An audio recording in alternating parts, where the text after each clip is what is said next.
आज की खबरों में बिहार विधानसभा चुनाव को लेकर चिराग पासवान ने खोले पत्ते और कहा, मेरे लड़ने से एनडीए को होगा फायदा।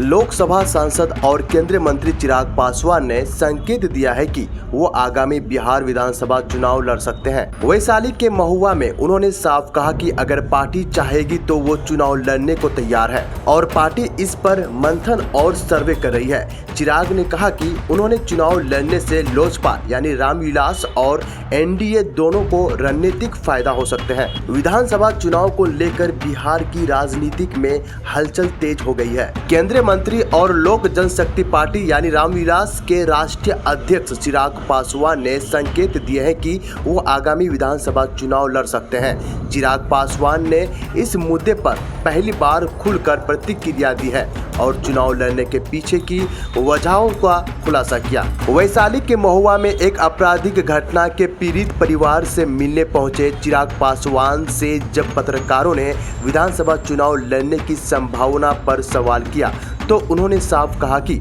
अगर पार्टी चाहेगी तो मैं जरूर चुनाव लड़ूंगा। और उन्होंने यह भी कहा कि ये कोई बहानेबाजी या दिखावा नहीं है, बल्कि पार्टी इस मुद्दे पर गंभीरता से विचार कर रही है।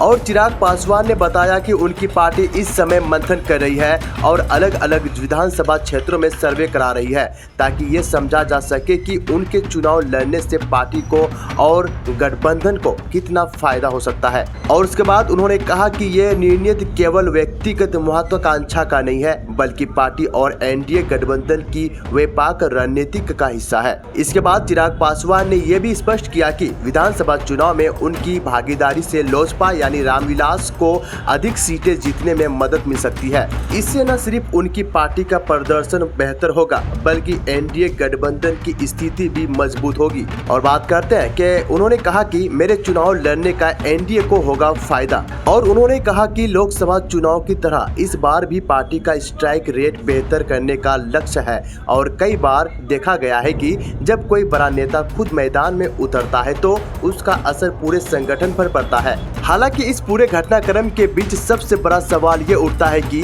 क्या चिराग पासवान सिर्फ विधायक बनने तक सीमित रहेंगे या इसका अगला कदम मुख्यमंत्री पद की दावेदारी होगी। सीटों के गणित और सियासी रणनीति के जरिए क्या वो सीएम पद के समीकरण को भी साधने की तैयारी में है। वीडियो इंफॉर्मेटिव लगने पर सब्सक्राइब और शेयर जरूर करें।